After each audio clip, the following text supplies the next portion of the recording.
What is this really about? Ultimately, if you're going to have lasting change in anything, you're really talking about just raising your standards. I mean, I always tell people, if you want to know how to change your life, I give it to you in 3 words, boring as it sounds: raise your standards. And what does that mean? Think about it. Lasting change is different than a goal. You don't always get your goals, but you always get your standards. Maybe it would help you is to think about it this way. I try to explain standards to people with a different set of words. Think of it as everybody in life gets their musts. They don't get their shoulds. Like, think about it.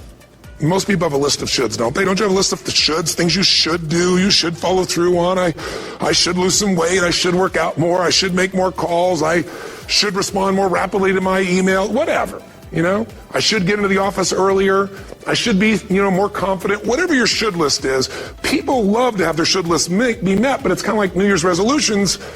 If it does, it's really exciting, but if it doesn't, which is most of the time, it's a little disappointing, but you kind of know it's not going to happen.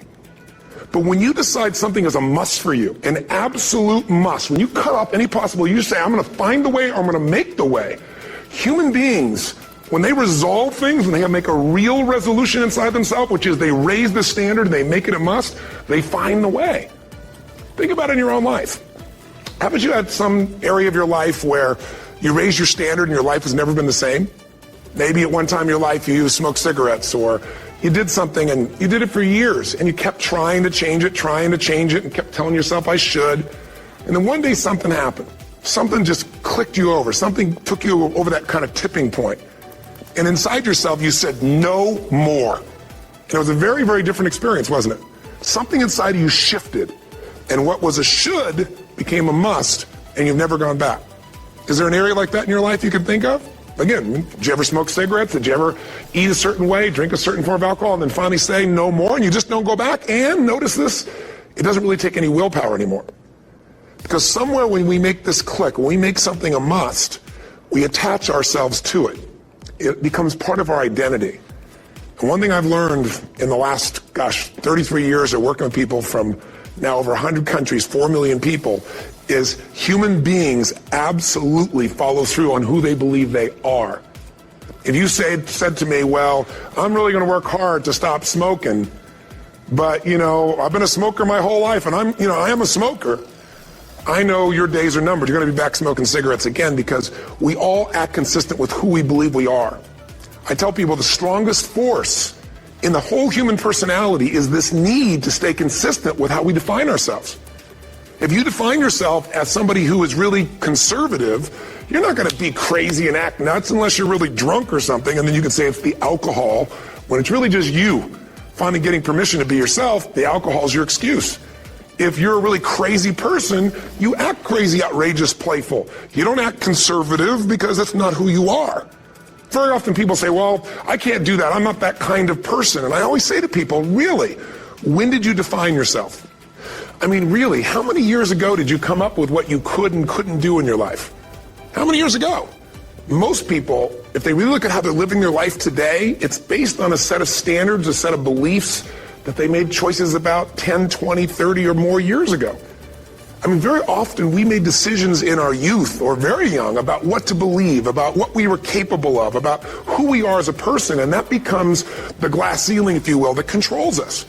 There's a corny metaphor, but it's true. I remember one time I was with my family at the circus, and there was a person there, and they had this big, giant elephant. And you look at this elephant, and they take this little rope, put it around the elephant's neck, and they drive this stake into the ground. And I mean, you look at this, and you know that elephant could rip down the entire tent with almost no effort. And yet the elephant doesn't struggle, doesn't try. Why? Because the elephant's conditioned. And they take that elephant and condition the elephant when it's a baby elephant. That's how they train him. When it's a little baby elephant and it doesn't have the power yet, they put a big rope around it and they drive this huge stake in the ground, and the elephant fights and fights and fights. And one day, finally, that elephant decides, I'm not capable of pulling this out. And once that becomes the definition of an identity of anyone, an elephant in this case, they don't even try anymore. It's just who I am, that's how it is, that's just the way it is in my life. I'd like to ask you to take a look at any place you've got a limitation and ask yourself, when did I decide to accept that limitation? And you may not even see it as a limitation. You might see it as just that's who I am. But so often in our lives, we've adapted to be a certain way so that we don't fail or so that people will like us or respect us, but it's not necessarily who we are. Joy comes when you're spontaneous. It's really hard to be truly happy when you're not being yourself. And most of us have no clue who we are. And so a big part of my work, if you've ever been to an event, you know, is to get people to do things spontaneously without thinking, because that's when the real you shows up. That's when the energy comes alive. And when you do that, when you start to connect to your true nature, suddenly there's energy available for you to set a higher standard for what you want in your life. That's what this is really all about. And when I talk about standards, when I talk about, shoulds versus musts, think about your own life. I know there have been areas in your life where some point in time you just shifted and you raised the standard and your life changed. Because whatever people have their identity attached to, they live. We live who we believe we are. That's just how it works. It's just kind of like, I'll give you an example. Look at your physical body. Your physical body today is an absolute reflection of only one thing. Not your goals, not your desires, but your standards. The identity you have for yourself. If your standard is you're an athlete, then there's a certain amount of strength, a muscle tone, and energy that's available in your body on a regular basis because that's who you are. And so you do whatever's necessary to maintain that identity. Again, the strongest force in the human personality is this need to stay consistent with how we define ourselves. Because if you don't know who you are, you wouldn't know how to act. Once you lock in on that identity, your brain finds a way to keep you there. If you say, man, I'm overweight, I've always been overweight, I'm big boned, and that's the story you've got, then you're going to always find a way to get back there. That's your settling point. That's your identity. That's where things lock in. If you see somebody who's in really great shape, you ask them, do you work out? You know the answer. Yes. How often? And they'll tell you 3 times, 4 times, 5 times a week, whatever. In a seminar, I'll ask people, who here works out at least 5 days a week? And I'm stand up. And you look around that room, and you know that they work out 5 times a week because you can see their body. You don't just get a result without some kind of action, without some form of ritual. Ritual meaning actions you do consistently. Now, do you think those people that are out there working out 5 days a week, do they have more time than you do? Or I have, or anybody else? Of course not. Is their life less busy? Of course not. It's just a must for them. They must work out that way, and they've made that turn and their life changed. So I'm not saying you have to work out 5 days a week. I'm just saying whatever you really want, wants don't get met consistently. Standards do.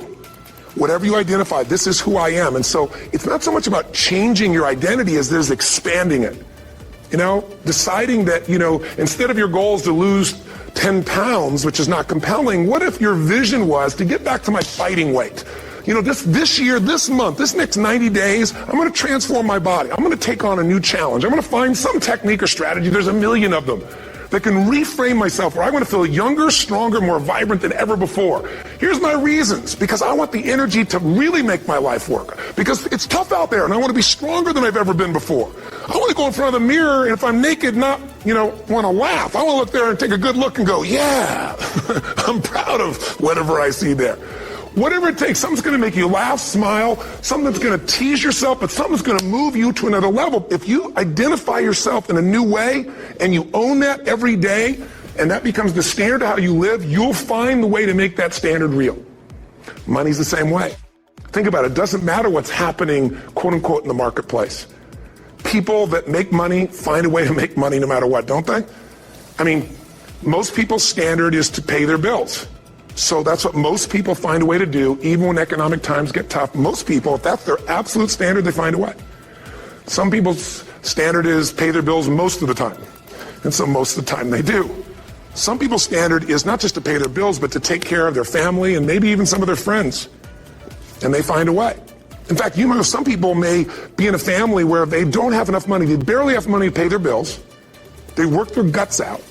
And then somebody, their mother, their father, somebody else, their sister gets ill, and there's not enough money to take care of it. Nobody else has money in the family. They don't either, but they find a way to get that money to take care of their mother or father, don't they? And pay their bills. They never could do it before. Why? The situation made them raise their own standard. And not everybody does that. Somebody else in the family might have money and still not take care of their mother. It all comes down to the inner game, my friends. Changing your life is a change in the inner game.